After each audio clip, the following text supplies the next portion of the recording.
요즘에는 농업도 사업인 시대잖아요. 저희가 미래를 책임질 그런 상황이 올 거라고 생각을 해요.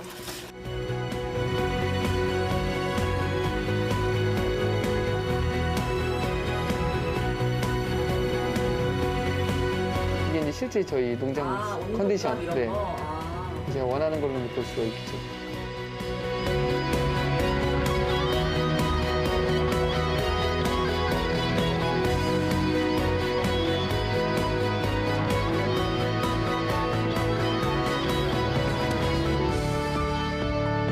물고기하고 미생물하고 이 식물이 같이 공생할 수 있는 환경을 맞춰주는 것이 이 아쿠아포니스 기술의 핵심입니다.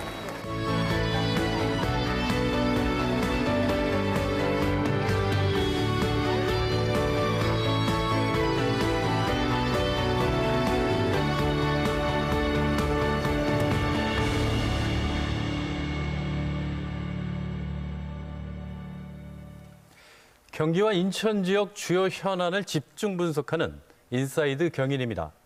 오늘 주제는 농민 기본소득입니다. 경기도가 오는 12월부터 국내 최초로 농민 기본소득을 지급하는데요. 우선 포천과 연천, 여주와 양평, 그리고 안성과 이천 등 6개 시군 농민들이 그 대상입니다. 농민의 기본권, 즉 생존권을 보장하겠다라는 건데요. 과연 충분한 액수일까요? 정책의 효율성, 좀 더 따져볼 여지는 없을까요? 오늘 인사이드 경인에서 알아보겠습니다.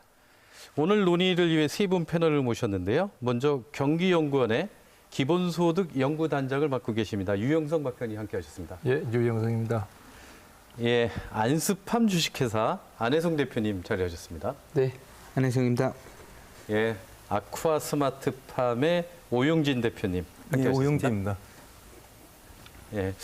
두 분을 소개하다 보니까 대부분 이렇게 농민 소개할 때 그냥 어디 지역의 농민이십니다 이랬었던 것 같은데 제목이 안스팜, 스마트팜 막 다 이렇습니다. 두 분 다 이제 포천에서 농사를 지으신다고 하시고 또 잘 아시는 사이라고 하는데 그러신가요? 어떠신가요? 네.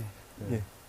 저희가 그 포천의 하늘딸기라는 딸기 농장인데 거기서 딸기 실습을 하면서 안 대표님하고 처음 만나게 됐습니다. 아, 그럼 그 뒤에도 계속 교류를 하시고 그러신가요? 네. 당시 저희가 이제 영농 창업의 목표를 가지고 이렇게 처음 만났기 때문에 그 뒤로 계속 좋은 정보들을 공유하면서 조금이라도 좀 안정적으로 정착하기 위해서 지속적으로 연락을 지금도 계속 하고 있죠. 아, 그렇군요. 네. 어쨌든 10월부터 이제 기본소득을 지급한다고 그러고 6개 시군이라고 했는데 포천도 거기 들어가는 거 보니 네. 지금 신청 기간이 어떻게 신청을 좀 하셨습니까? 네. 지금 신청 다 신청했습니다. 하고 왔습니다. 아, 두 분 다 신청을 네. 하셨군요. 예. 어쨌든 지금 이제 6개 시군 같은 경우 이제 그 농민 기본소득을 받지 않습니까? 어떤 조건이 필요한 거죠? 기본소득을 받으려면? 신청 당일 기준으로 해서 이제 시작일 기준이죠. 경기도에 3년 연속 살아야 됩니다. 만일에 3년 연속 살지 못한다 하더라도 전체 합쳐서 한 10년은 이제 사시는 그런 분들은 자격 조건이 되죠. 그리고 그 농사 일을 이제 하셔야 되는데 농업 일을 하셔야 되는데 특히 이제 이거는 이제 농업 생산분만을 의미하는 건 아니고 이제 축산업도 포함하고요. 임업도 다 포함을 하고 있습니다. 그리고 이 농사를 짓고 있는 이 농업인의 배우자 같은 경우들은 만약에 1년 정도를 계속해서 농업에 종사를 하셨다고 하면은 거주 여건만 3년이나 10년은 해당이 없습니다. 적용이 안 됩니다. 그리고 19세 이상을 대상으로 당연히 하겠지만 경우에 따라서는 19세가 아닌 19세 미만인 경우도 후계농이거나 아니면 생계를 뭐 책임져야 하는 경우들은 또 대상이 됩니다. 예, 농민수당하고 기본소득하고는 어떤 차이가 또 있을까요? 농민수당이라고도 이제 부르고요. 그전에는 주로 이제 직불금이라고 이제 불렀죠. 농가 대체적으로 이제 면적 단위로 해가지고 주는데 이게 이제 조금 여러 가지 이제 빈익빈 부익부에 큰 문제가 또 있고 그러니까 이제 되게 농가 수당 또는 농민 수당이라는 이름 하에서 이렇게 가고는 있는데 이거는 농민 수당이라고 이름을 부르든 농가 수당이라고 이름을 부르든 뒤에 수당자가 붙었다 뿐이지 실질적으로 농민을 개개인을 대상으로 하는 게 아니고 농가를 대상으로 하는 겁니다. 대상이 그러니까 예. 농민 수당이라고 할 때 농가를 대상으로 그렇죠. 하고. 그 대신에 농민 기본소득은 딱 농민 개개인을 대상으로 하는 거죠. 그럼 이제 부부라고 그러면 그렇죠. 농민 기본소득은 두 분이 다 개별적으로 받고. 그렇죠. 농가 수당은 한 가족으로 받고. 예, 대체적으로 아무래도 농가가 이제 가부장적이고 가구주가 남성 중심으로 이제 아무래도 지금은 그렇게 돼 있는데 그렇게 되면은 농민 수당 같은 경우는 이제 가구주가 받겠죠. 그러면 이제 배우자가 되고 계시는 똑같이 다 농업에 종사를 하시고 다 이렇게 하는데 그걸 못 받게 되니까 문제가 좀 되겠죠. 그래서 그 조금 전에 이제 이런 논의들이 됐을 때 이제 충청북도였나요? 남도였나요? 충청북도로 알고 있는데 거기서는 이제 농가의 가구주 중심으로 가려고 하니까 특히 이제 여성분들, 우리 어머니 같은 분들이 반대도 하고 데모도 하고 뭐 이런 일이 좀 벌어지고 그랬었습니다. 네? 그러면 이제 청년 기본소득은 이미 경기도에서 하고 있고 두 번째가 이제 농민 기본소득인데 농민을 대상으로 한 기본소득을 두 번째로 이게 실시하게 된 건 아무래도 농민들이 도시민에 비해서 좀 소득이나 이런 부분이 조금 더 열악하다, 공익적인 그 역할을 하고 있음에 비해서 그런 차원에서 선정이 된 거라고 봐야 되겠죠. 예, 그런 면이 일단 그것만은 아닌데 그게 이제 뭐 첫 번째 이제 중요한 이유가 되겠죠. 특히 2018년도 이제 통계청 자료들을 보면 그 도시 근로자의 가구 소득에 대비해서 경기도에서 농가 소득이 보통 한 74%에서 15% 정도밖에 안 돼요. 그만큼 그 열악하다 이거죠. 그런 것도 있고 소득을 가지고 봐도 그렇고 본인들이 이제 그 지출하는 측면에서 놓고 소비 지출하는 측면을 놓고 봤을 때도 보면은 대개 이제 도시 근로자들은 한 3천 월 한 350만 원 정도 월 이렇게 이제 지출을 하고 거기에 반해서 경기도 농가에 있어서의 소비 지출은 한 250만 원 정도 차이가 나죠. 그리고 이게 이제 경기도가 됐든 경기도 아닌 경우가 됐든 다 포괄적으로 전체적으로 이 농가나 농민들의 소득이 계속해서 하향 추세에 있는 게 사실입니다. 네, 그렇군요. 이제 다시 농업 얘기로 돌아오면 기농을 통해 갖고 이제 청년 농부도 아까 그 화면에 보면 청년 농부도 좀 많아지고 좀 직장인들이 농업 귀농을 생각하는 분도 굉장히 많은 것 같은데 어떻습니까? 여전히 좀 그 어르신 농민이 좀 많은 편인가요? 어떤가요? 지금 뭐 경기도 같은 경우는 이 도시와 좀 인접한 도농복합 지역 같은 경우나 뭐 인프라가 좀 구축이 되고 그런 지역은 그래도 청년이나 젊은 귀농층들이 많이 유입이 되고 있어요. 근데 사실 그렇게 인프라 구축이 안 된 지역들은 여전히 그 이제 어르신 그 이제 고령화가 좀 진행이 되고 어르신의 그 농가가 좀 많이 포진이 되어 있죠. 네. 그렇군요. 유 박사님 어떻습니까? 통계로 볼 때 경기도 농가 인구 연령대가 아무래도 좀 고령화돼 있는 게 맞겠죠. 그렇죠. 현지에서 느낌이 이제 고령화가 많이 하시는 2019년도 통계청 자료를 보면은 경기도 농민 수는 전체 한 30만 정도 됩니다. 29만 명 조금 넘어가는데요. 그 중에서 65세 이상이 40% 정도를 차지합니다. 그러니까 거의 뭐 대다수라고 볼 수 있겠죠. 아직 과반은 아니지만 그래도 40%라는 건 엄청난 숫자가 아니겠습니까? 특히 지난 10년간 농가 인구는 한 30% 이상 감소를 했다는 것만 보면 특히 고령화된 속에서 이제 연령이 많은 어르신들 중심에 그렇게 형성이 되어 있다 말씀드릴 수 있겠습니다. 소득이 월 5만 원인 거죠. 1인당. 네. 그러면 1년 치면 60만 원 정도? 너무 작지 않을까요? 기본소득이라고 이름을 붙이기에는. 뭐 일반적으로 우리가 이제 생각을 하면 한 월 5만 원, 1년에 60만 원이 작다고 생각하실 수 있는 분들이 꽤 되실 거예요. 또 어떤 분들한테는 그게 그렇고 작지 않은 금액일 수도 있어요. 상황에 따라 좀 다른데 전반적으로는 좀 아무래도 좀 작지 않냐 생각하는데 이제 시작을 하는 겁니다. 그리고 우리가 소위 얘기해서 아무것도 안 하는 사람들한테 이거를 모든 생계를 다 보장해주는 그런 돈이 아니고 농사를 짓고 계시잖아요. 그러면은 농가의 소득하고 도시 근로자의 소득하고의 차익을 한번 놓고 보면 이 정도 차익에 대해서 우리가 그래도 한 월 5만 원, 연 60만 원 정도 보존해주고 이렇게 그 차이를 이렇게 간극을 좁혀준다는 측면에서 놓고 보면은 작은 금액은 아닌 거죠. 그렇게 놓고 보면 좋을 것 같고요. 만일에 아무것도 안 하는 그야말로 우리가 그 사회복지적인 측면에서 기초생활수급자나 이런 분들은 그 1인 가구의 생계급여가 보통 한 3만 원 정도 되거든요. 그런 분들은 아무런 뭐 이게 근로나 뭐 이런 것들을 해가지고 수입을 얻어낼 수가 없죠. 이런 분들한테는 월 한 50만 원 정도 드릴 수가 있지만 농가는 어쨌든 농업 수익이 있고 또 농업의 수입이 있을 수 있기 때문에 그렇게 보존해 주는 게 그게 작은 돈은 아니다라고 말씀드릴 수 있겠습니다. 그래도 어쨌든 이게 최종 액수는 아니겠죠. 경기도는 일단 이렇게 시작은 하지만 조금 더 늘려야 된다? 농민 그 기본소득 추진단체 주장을 보면 이제 뭐 30만 원 정도는 돼야 된다 이런 얘기를 하던데. 네, 지금 그래도 이제 월 한 30만 원 정도를 주면 적정하지 않느냐라는 이제 그 농업계에 종사하시고 특히 농민 기본소득에 대해서 긍정적으로 바라보시면서 또 연구를 하시는 분들이나 아니면 운동을 하시는 분들은 그런 주장들을 합니다. 이거는 우리가 달성해 나가야 될 하나의 목표치라고 생각하고 그 기간을 길게 갈 수도 있겠지만 경우에 따라서는 좀 짧게 갈 수도 있고 그 상황과 우리가 이제 처해 있는 여건들 또 재정적인 것들 전반적인 것을 감안을 해서 해 나간다면 그 목표 달성을 할 수 있지 않겠는가 생각합니다. 어쨌든 5만 원에서 시작은 하지만 조금 늘려서 그 30만 원이든 어쨌든 좀 더 늘리겠다. 나는 그게 이제 정책 목표다 말씀하셨는데 그 안 대표님 어떻습니까? 네. 실효성 문제 이제 5만 원 너무 작다. 네. 차라리 이거 갖고 딴 거 좀 해주지 이게 뭐냐 뭐 이런 말씀하시는 분들 주변에 많다고 하시는데 어떤가요? 저는 이제 이 제도에서 이 5만 원에 60만 원 주는 게 이제 경제적으로는 큰 실효성은 있다고 보진 않는데 우리 박사님께서도 말씀해 주셨듯이 지금 일단 우리 농업에 대한 어떤 가치나 또 농업에 대한 뭐 이런 다원적 기능에 대한 경제적 가치 등을 좀 인정을 해 주셔가지고 그거에 대한 어떤 보상이라고 좀 생각을 하고 있고요. 앞으로 이런 제도를 통해 가지고 뭐 청년이나 귀농자분들이나 이런 분들께 좀 더 많은 이런 제도들이 계속적으로 좀 확대가 됐으면 하는 그런 바람입니다. 아 그렇군요. 오 대표님 어떠신가요? 예, 저도 비슷한 생각을 하고 있는데요. 제 주변에서도 처음에 반응은 5만 원 그랬거든요. 얘기하는 이런 느낌이었는데 생각을 조금 하다 보니까 시작은 이제 금액이 작지만 어떻게 보면 그 사회적 약자일 수 있는 그런 쪽에 관심과 배려를 갖는 출발점이기 때문에 그런 면에서는 저는 긍정적으로 보고 효율적인 부분에 대해서는 아직까지는 잘 모르겠습니다. 이제 시작하는 과정이기 때문에 지켜봐야 될 것 같습니다.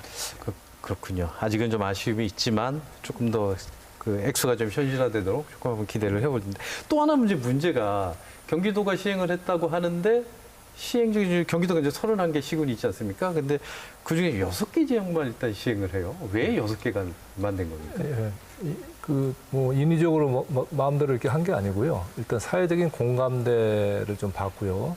그 다음에 시장 군수의 의지, 하고자 하는 의지가 있는지 그것도 보고, 그 다음에 시군에 있어서 의원들이나 의회에서 의지가 있는지도 좀 봐야 되고, 그 다음에 이거를 이제 사업을 하려다 보면은 그 재원 문제가 있잖아요. 그게 경기도하고 시군이 50대 50으로 이렇게 서로 분배를 해가지고 하는데, 어쨌든 시군 단위에서 예산이 들어가는 거니까 예산 관련된 이 재원 조달의 이렇게 가능성 부분도 저희가 검토를 좀 했고, 그러고 나서 시군 단위에서 이거를 정말 하려고 하는 차원에서 조례 제정 했는지 어떤지 이런 거를 검토한 종합적인 결과 6개 이제 시군이 선정이 된 거죠.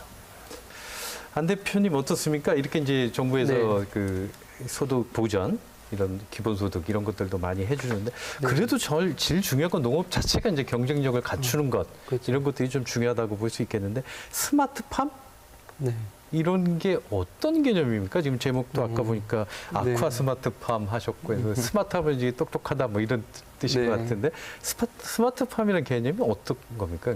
그러니까. 스마트팜의 개념은 그러니까 이 답변을 드리기 전에 좀 먼저 이야기를 드리고 싶은 내용이 지금 현재 일반인 분들께서 이 스마트팜에 대해서 오해를 하신 분들이 굉장히 많으세요.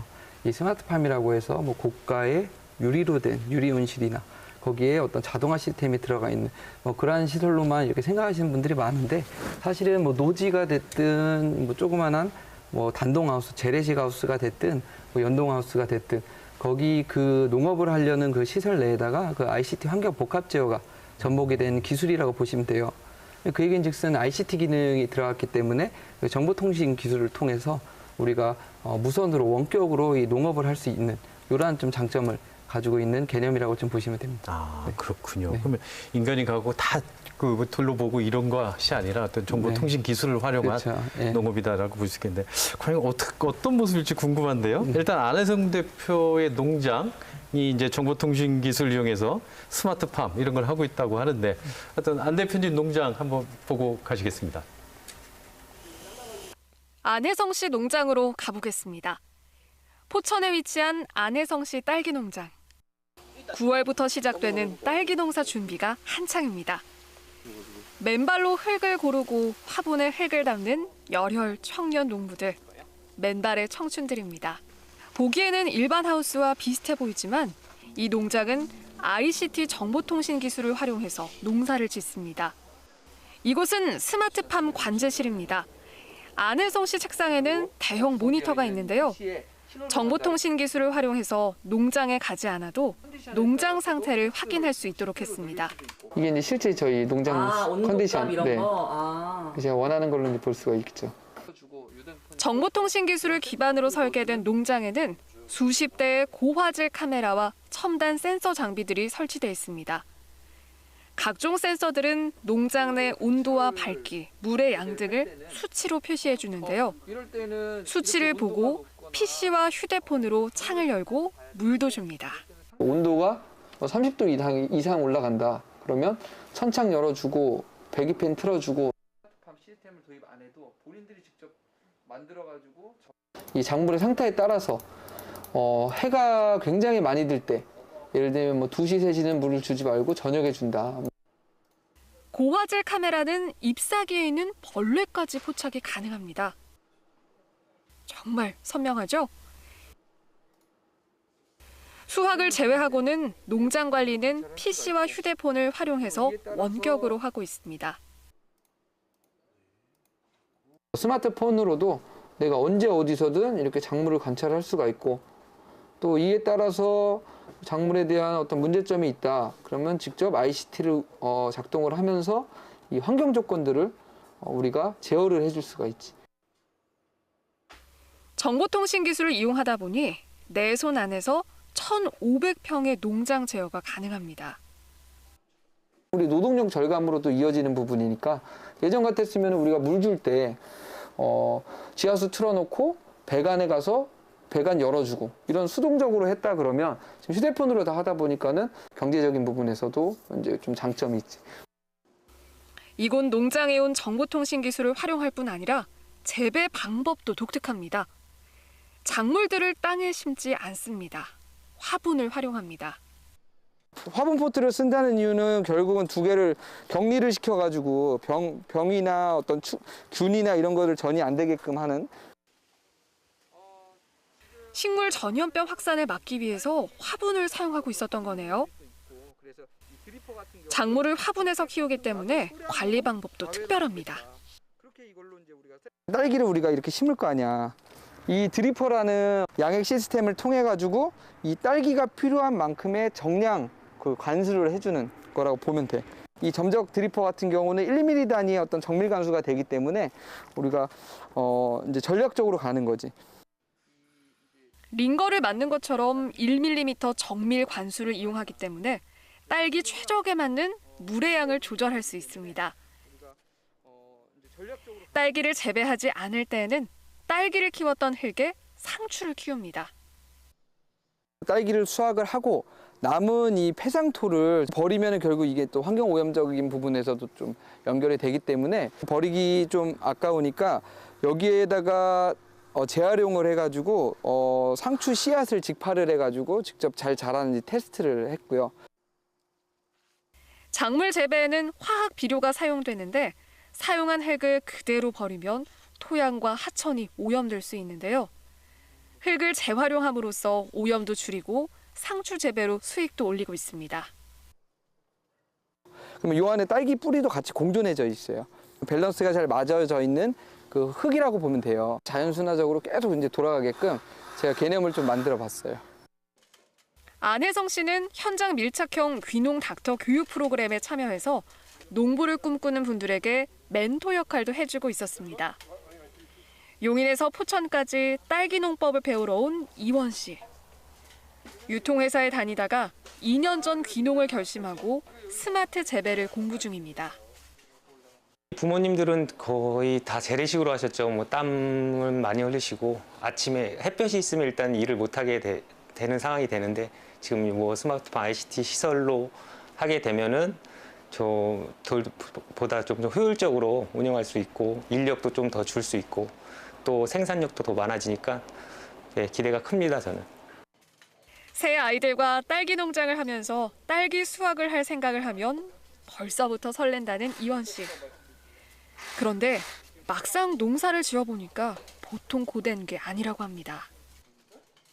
진짜 농업을 하게 되면은 뭐 저도 보통 좀 새벽 5시 반 정도에는 일어나고 있어요. 그리고 아침에 이렇게 좀 일찍 움직여서 해 없을 때 더 준비하고, 또 중간에 이제 해 있을 때는 또 안에 있는 뭐 시설이라든가 이거 정리해야 되니까, 그리고 또 밤에는 또 일을 또 마감하고 또 정리를 해야 돼요. 그러니까 하루 종일 정리한다고 생각하시면 됩니다. 너무 힘들어요. 근데 그만큼 보람도 있습니다. 네, 지금 안혜성 대표님 농장을 봤는데요. 정보통신 기술을 활용해가지고 이렇게 재래식 농법하고는 좀 다른 차원의 농업을 하시는데, 저렇게 되면 인건비도 그렇고 이렇게 비용이 좀 많이 절약이 되나요? 네, 일단은 뭐 ICT라는 기술을 활용을 하다 보니까 지금 제가 이렇게 스튜디오 나와 있는 상황에서도 이 작물의 환경이나 어떤 작물의 어떤 온습도 관리나 이런 부분들이 다 가능하기 때문에 굳이 농장에 제가 인력을 써서 이렇게 노동력을 이렇게 투입될 필요가 없잖아요. 그런 부분들이 결국은 수입에 직결되게 연결된 부분도 있고, 또 이 ICT 기능, 저희 스마트팜의 ICT 환경 복합 제어 기능들이 결국은 정량의 비료와 정량의 어떤 뭐 방제, 에너지 이런 것들을 사용하기 때문에 품질과 뭐 수확량에서도 분명히 좀 좋은 효과를 보고 있고, 결국은 이제 환경적인 측면에서도 더 써야 될 거를 정량으로 쓰다 보니까 일반 예전 같은 경우는 경험적으로 하다 보면 좀 또 더 쓸 수도 있고 덜 쓸 수도 있고, 에너지 같은 경우도 굳이 에너지를 사용할 필요 없었을 때 그거를 사용할 필요 그러니까 굳이 우리가 에너지를 사용할 필요 없을 때 우리 사용할 필요가 없잖아요. 그래서 이 ICT 이런 정밀 농업을 하다 보면 그런 여러 가지 복합적인 차원에서 도움이 많이 되는 것 같습니다. 그럼 여기 스튜디오에서도 지금 이 제어가 가능한 건가요? 예, 그럼요. 지금 여기서 만약에 그 농장 내에 어떤 작물이 자라기의 어떤 최적 환경 조건에 습도가 좀 높다. 그러면 여기서 뭐 배기팬을 돌려준다든지, 측창을 열어준다든지, 뭐 난방을 해준다든지, 그런 게 버튼 하나로 다 인터넷 기반의 ICT 기능이기 때문에 그렇게 좀 어려운 기술은 아니에요, 사실. 네. 그럼 방송하다가도 갑자기 그렇죠. 이렇게 알람이 오면은 조정이 가능하다. 예. 수원에서 포천에 있는 농장. 미국에 있든 이제 파리에 있든 어디서든 리얼 타임으로. 왜냐하면 인터넷 기반이기 때문에. 그리고 또 요즘은 한국형 2.5세대 스마트팜이 클라우드 기반이에요. 그래서 모든 데이터들이 또 백데이터로 데이터가 저장이 되고, 그런 시대에 지금 농업을 하고 있는 겁니다. 네. 자, 안 대표님의 농장 한번 살펴봤는데요. 이번에는 오영진 대표님의 농장 아쿠아 스마트팜이죠. 한번 보시겠습니다. 보기에는 평범해 보이는 비닐하우스. 이 하우스 안에는 독특한 시설이 있습니다. 오용진 대표가 안내한 곳은 대형 수조가 있는 컨테이너 안인데요. 일단은 수족관은 6개고요. 여기 한 수조당 메기가 한 500마리씩, 한 전체는 한 3,000마리 정도 있어요. 3,000마리의 메기가 이 농장의 농사꾼입니다. 펄떡거리는 메기, 힘이 굉장히 좋아 보이죠? 이 메기가 어떻게 농사를 지을까요? 사료를 먹여서 메기를 키우면 여러 가지 유기물이 발생되는데요. 그 유기물 자체는 독성이 있지만 미생물 여과기에서 미생물을 분해시켜주면 수경재배 식물이 흡수할 수 있는 영양분으로 분해가 됩니다. 이 미생물이 분해를 해서 식물이 흡수할 수 있는 무기 영양염으로 분해를 해줘요. 그럼 이 배관을 타고 저쪽으로 나가서 그 지금 수경 재배하는 그쪽 그 물로 들어가는 거예요. 미생물이 분해해서 만들어진 무기 영양염은 천연 비료입니다. 수경 재배되는 식물들은 이 천연 비료로 건강하게 자라는 거죠. 이 농법이 바로 아쿠아포닉스입니다. 하우스 안에 물길이 어떻게 하우스로 연결돼 있을까요? 물길이 땅속에 배관을 타고 이쪽으로 나옵니다. 네. 그래서 저 물이 이쪽으로 떨어져요. 물이 이렇게 흘러서 예. 여기에서 이제 이 식물들이 자라는 거죠? 예, 물이 흘러가면서 이 수경 식물의 뿌리가 영양분을 이렇게 흡수하는 거예요. 물고기가 키운 쌈채소들 얼마나 싱싱하게 자라고 있는지 보실까요? 이렇게 예쁘게 자라고 얘네들이 이 뿌리를 보면 건강 상태를 볼 수가 있거든요. 이렇게 뿌리가 무성하고 색깔이 이렇게 검지 않고 하얗면은 물이 흘러가면서 물 안에 녹아있는 영양분을 잔뜩 흡수한 쌈채소들의 뿌리. 보기에도 정말 건강해 보이죠? 놀라운 건 식물이 물에 있는 영양분을 흡수하면서 물이 깨끗이 정화된다는 겁니다. 아까 그 수조에서 나온 물을 미생물이 분해해서 무기영양염으로 바꿔주면은 그 물이 흘러서 이 수경식물들이 뿌리에서 영양분으로 그 무기영양염을 흡수해서 이렇게 잘 자라게 됩니다. 그러면 얘네들이 흡수하고 나면은 물이 더 정화가 잘 돼서 저쪽 끝으로 계속 흘러가면서 계속 정화가 되고 정화된 물이 다시 펌프로 이제 수족관으로 돌아가게 됩니다. 식물들이 정화시킨 물은 다시 메기가 자랐던 수조에 채워지게 된다고 하니까 아쿠아포닉스 기술은 자연을 살리는 친환경 생태순환 농법입니다. 농장에서 사용되고 있는 물은 포천 지하 안반수인데요. 아쿠아포닉스 기술로 토양이나 지하수 오염은 전혀 걱정할 필요가 없습니다. 이곳 아쿠아 스마트팜에는 수경 재배되는 쌈채소들을 발화시키는 인큐베이터 시설도 갖춰져 있습니다. 네, 여기는 육묘장이에요. 일종의 미니 식물 공장이에요. 그러니까 여기는 이제 씨를 파종을 해서 발화를 시키고 일정 크기까지. 처음부터 밖에서 안 키우고 발화를 시키는 이유가 뭘까요? 밖에서 키우면 이렇게 더운 날이나 아니면 추운 날 얘들이 제대로 발화하고 제대로 크지 못해요. 씨부터 발화해서 크는 처음 과정이 건강하게 커야지 밖에서도 환경이 안 좋아도 건강하게 자랄 수가 있고요. 두 번째는 저희가 아쿠아포닉스 때문에 농약을 못 치기 때문에 여기서 밀폐된 공간에서 안전하게 키우고 저기 밖에는 이제 병충해가 안 생길 수가 없거든요. 육묘장은 철저한 친환경 농법을 지키기 위한 시설인 거죠.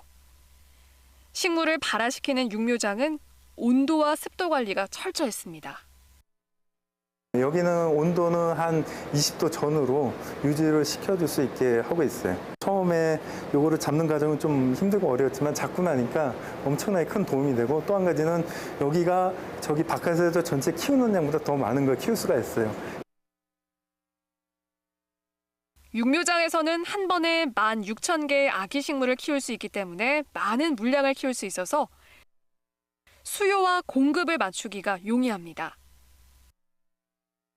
농민들이 제일 어려운 게 수요하고 공급을 변화가 심하기 때문에 맞추기가 힘든데 여기가 완충작용을 해요. 그러니까 조금 더 시장에서 수요가 많아지면 조금 더 여기 육묘 기간을 줄이고 밖으로 내가면은 조금 더 빨리 크고 그리고 만약에 그 수요가 좀 떨어지면은 이제 천천히 키워야 될 땐 여기서 조금 더 오래 있고 나중에 천천히 나가서 그런 수요 공급을 맞추는데도 도움이 되고 있습니다. 속도 조절할 수가 있는 거죠. 그런데 육묘장 아기 식물들이 자라고 있는 흙이 좀 독특해 보입니다. 일반 흙 같지는 않은데요. 어떤 흙일까요? 농업 성진국이 네덜란드다 보니까 거기서는 이제 오랜 세월 동안 연구를 해서 이런 그 배지를 만들었어요. 근데 친환경적으로 만든 게 요거를 싸고 있는 거는 옥수수 전분이에요. 그래서 이제 스펀지로 이렇게 배지를 사용하면은 나중에 수확을 했을 때 환경 오염이 되거나 그런 문제가 생기는데 요거는 옥수수 전분과 코코피트, 야자수에서 추출한 그 재료를 갖고 하기 때문에 땅에다 물어도 오히려 이제 분해가 되면서 비료로 사용할 수 있는 환경에 오염이 전혀 주지 않는 그런 배지입니다. 씨앗이 심어지는 토양과 토양을 덮고 있는 배지까지. 이곳 농장에서는 모든 것이 친환경입니다. 육묘장에서 20일 정도 키우고 나면 수경 재배를 하는 하우스에 옮겨 심게 됩니다.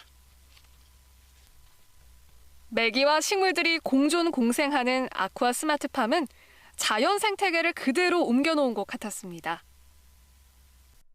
계속 버려진 물 하나도 없이 계속 이렇게 순환을 끝없이 하는 자연순환 농법입니다.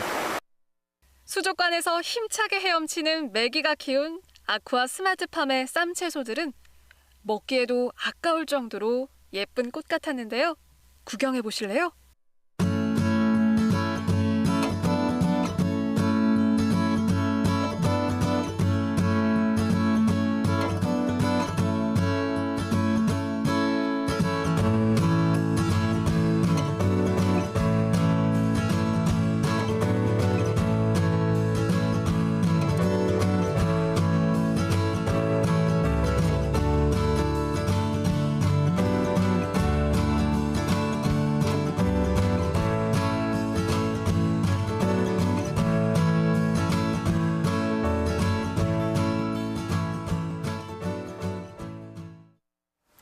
대표님, 보니까 메기로 키웠다는 상추.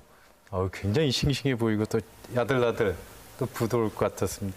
어떻습니까? 굉장히 좀 비싸게 팔릴 것 같은데. 예, 사실 이게 갖고 오신 게 갖고 그거군요. 온 겁니다.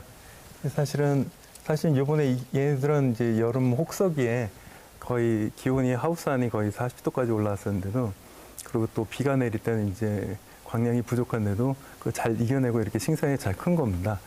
그래갖고 사실은 이제 저희가 그 프리미엄급으로 많이 판매가 되고 있고, 인터넷에 보면은 이제 토경 재배하는 노지 재배보다는 거의 한 2배 이상 가격으로 팔리고 있고요.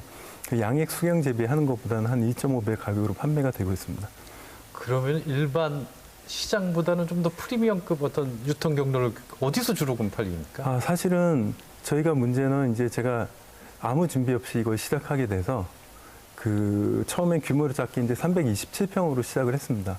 그러다 보니까 이게 양이 부족하기 때문에 사실은 백화점이나 대기업 유통 회사에서도 프리미엄급으로 차별화시켜서 판매를 원했었는데, 문제는 양이 부족하기 때문에 그게 실현이 안 됐고, 그러다 보니까 저희가 이제 기술 안정화된 다음에 저기 옆에 하우스를 1,500평을 추가적으로 확장하고 있고요. 지금은 로컬푸드나 강남에 있는 그 슈퍼나 샐러드 가게에서 이제 좋은 재치를 쓰기를 원하시는 분들한테 공급을 해주고 있습니다. 그리고 이제 규모로 늘리면은 확장을 하려고 저희한테 관심을 갖는 그런 그 식품 회사들하고 또 얘기를 하고 있는 과정입니다. 그렇군요. 어쨌든 저 정도까지 농장 기술도 확장을 하신다고 그랬는데, 아무래도 이게 처음엔 아무래도 좀 안 된 적도 있었을 거고 시행착오도 있었을 것 같은데, 얼마 만에 이런 성과가 나온 건가요, 지금? 기농 과정을 설명을 해도 될까요? 간단히 해주시죠. 간단히 설명드리면은, 저 같은 경우는 이제 현대영체연구소, 그러니까 인하대 기용학과를 나와서 현대영체연구소에서 직장생활을 딱 3년 하고 제 개인 사업을 하면서 다양한 분야에서 그 성공과 실패를 수도 없이 반복했어요. 그러니까 굉장히 기복이 심한 삶을 살았고, 어떻게 보면 이제 50대 중반이다 보니까 제2 인생, 어떻게 보면 마지막이 될 수 있는 직업을 선택하는 과정이 굉장히 어려웠는데, 마침 저희 이모가 70대 연세가 많으신 분인데 포천에 땅을 갖고 계셨어요. 그리고 저보고 한번 같이 농장을 개발을 해보자. 하신 거군요. 네, 그래갖고 2019년도에 무조건 포천으로 내려가서 그 아이템을 고르다가 제가 선택한 아이템이 딸기하고 아쿠아포닉스였습니다. 그리고 이제 2020년 1월에 경기도 농업기술원하고 경기도 해양수산자원연구소하고 포천시 기술센터에서 주관을 하는 이 아쿠아포닉스 시범 사업이 있었어요. 그게 있다는 걸 알게 되었고 그냥 무작정 지원을 하고 이 실증 농가가 이제 돼갖고, 농사를 막상 지은 거는 시설하고 나서 2020년 6월 달에 첫 파종을 했습니다. 그러니까 만으로 따지면 한 1년 2개월밖에 안 됐는데요.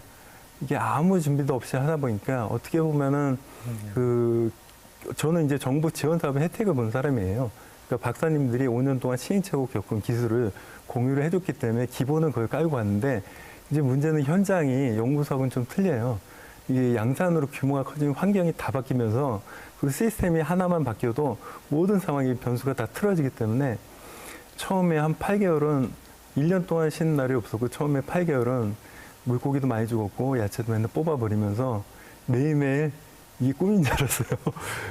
지금도 아는 건 아무것도 없어요. 그냥 매일매일 현실이니까 생존을 하기 위해서 매일매일 뜯어 고치고, 펌프도 다시 고치고, 라인도 다시 깔고, 시설도 계속 개선을 1년 내내 하다 보니까 그냥 어느 순간 이렇게 왔더라고요. 그래갖고 저 같은 경우는 아는 건 없지만은, 그래서 방송에 나왔고도 고민했지만 그런 과정에 대해서 좀 공유를 하면은 혹시나 도움이 될까 싶어서 결심해서 나오게 됐습니다. 그렇군요. 잘 나오셨습니다.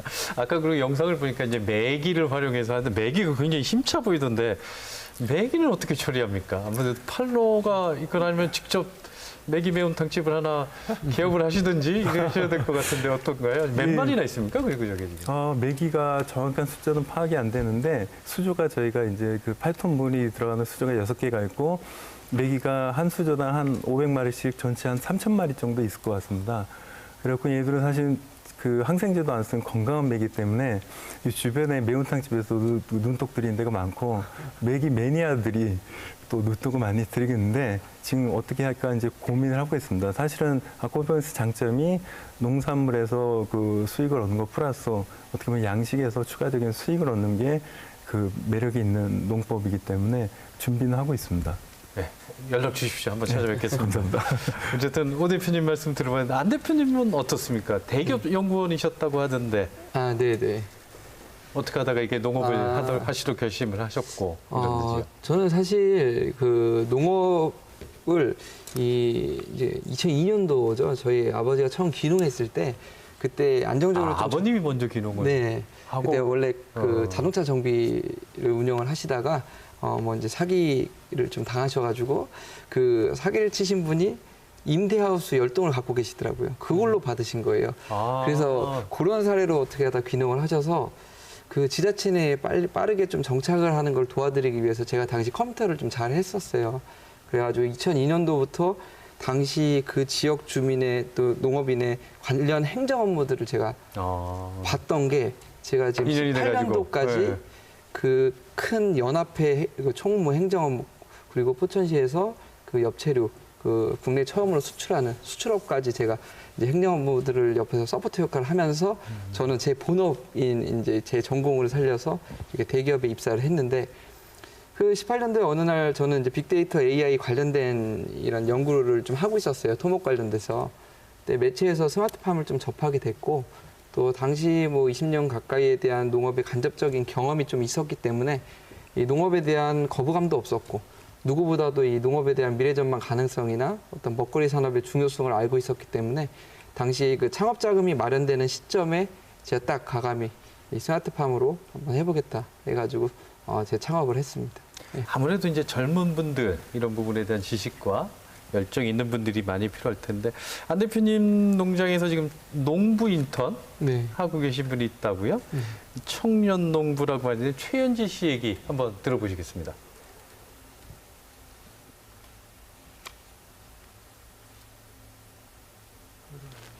아직은 힘든 점도 있지만 이제 회사 다닐 때는 정신적 스트레스가 있다면 여기 육체적 스트레스잖아요. 근데 두 가지 비교했을 때 저는 정신적 스트레스를 더 크게 느껴가지고 지금까지는 괜찮은 것 같아요. 저는 직장생활 지금 졸업하고 5년 정도 했는데 창업을 하고 싶다는 생각을 해가지고 근데 요즘에는 농업도 사업인 시대잖아요.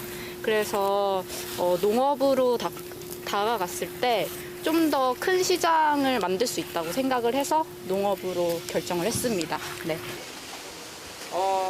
지금 우리가 지금 하는 작업이 이제 딸기 정식 잡기를 겨울에는 딸기로 생각해서 여기 농장에 온 거고요. 그리고 여름에는 여기는 지금 상추를 하고 있는데 저는 애플 수박 생각하고 있어요.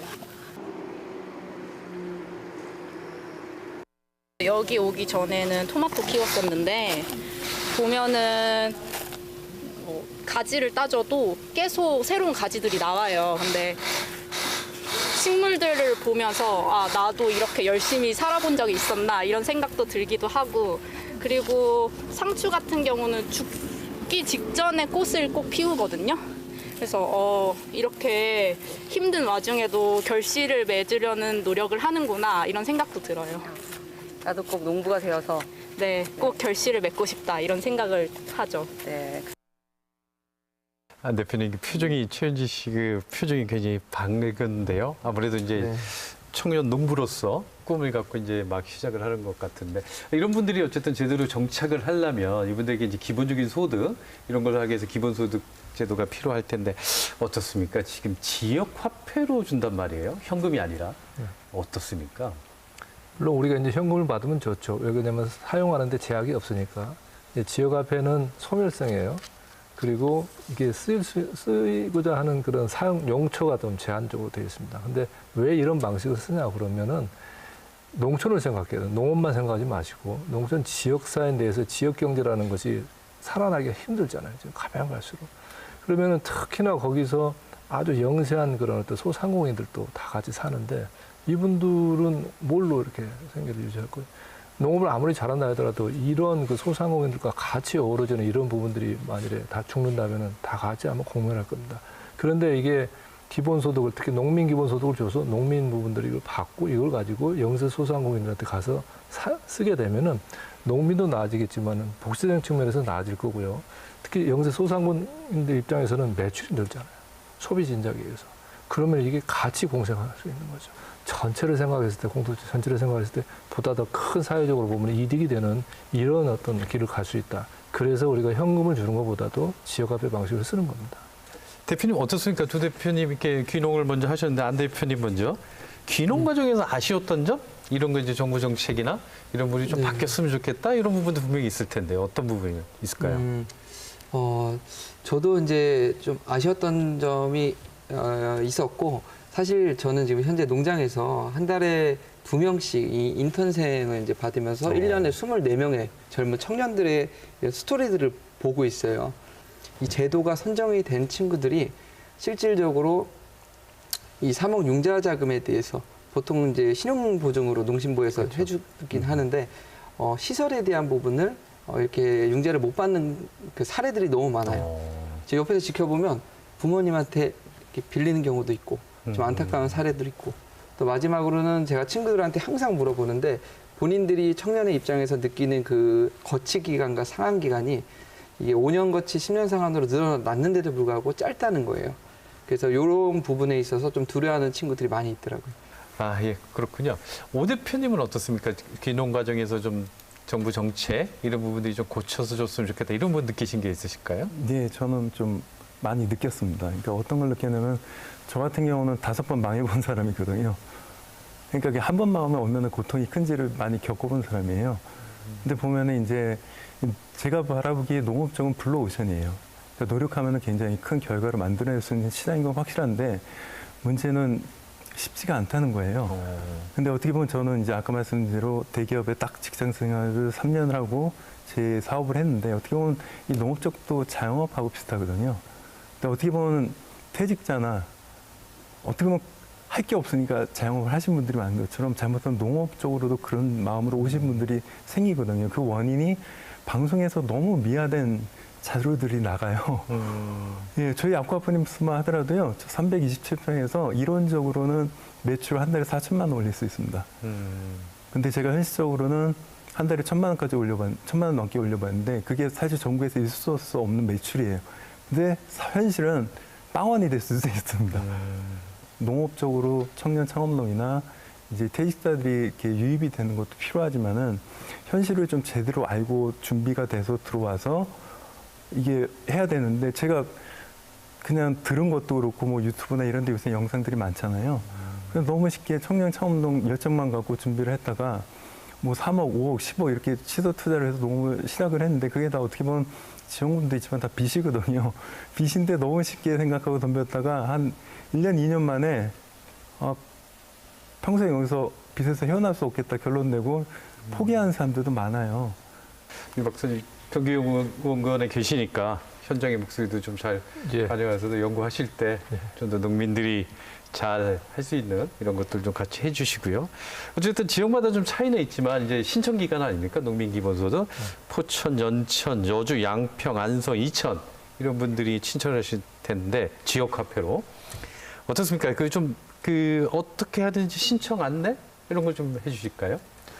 지금 신청 기간은 보통 한 7월 20일부터 뭐 조금 다른데 7월 28일도 있고 8월 2일도 있고 그런데 8월 31일까지가 이제 마감일이고요.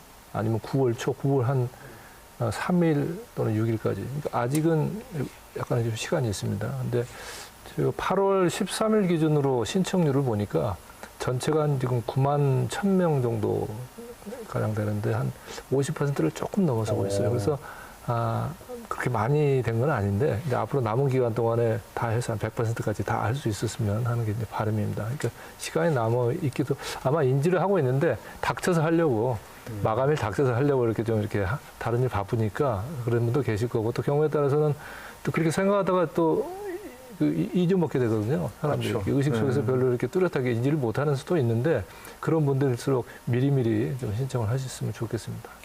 예, 그렇습니다. 이게 지금 보면 8월 30일에 또는 9월 초지 않습니까? 좀 그때 가서 하겠다라고 하다가 진짜 그 기억을 못 해갖고 못 받으실 수 있으니까 좀 서둘러서 신청을 해주셨으면 좋겠습니다. 자, 마지막으로 어떻습니까? 오 대표님 아까도 이제 애로사항 같은 걸 좀 말씀을 해주셨는데 지금 이제 귀촌을 귀농을 하겠다? 많은 분들한테 해주시고 싶은 말 있으면 먼저 얘기를 해주시죠.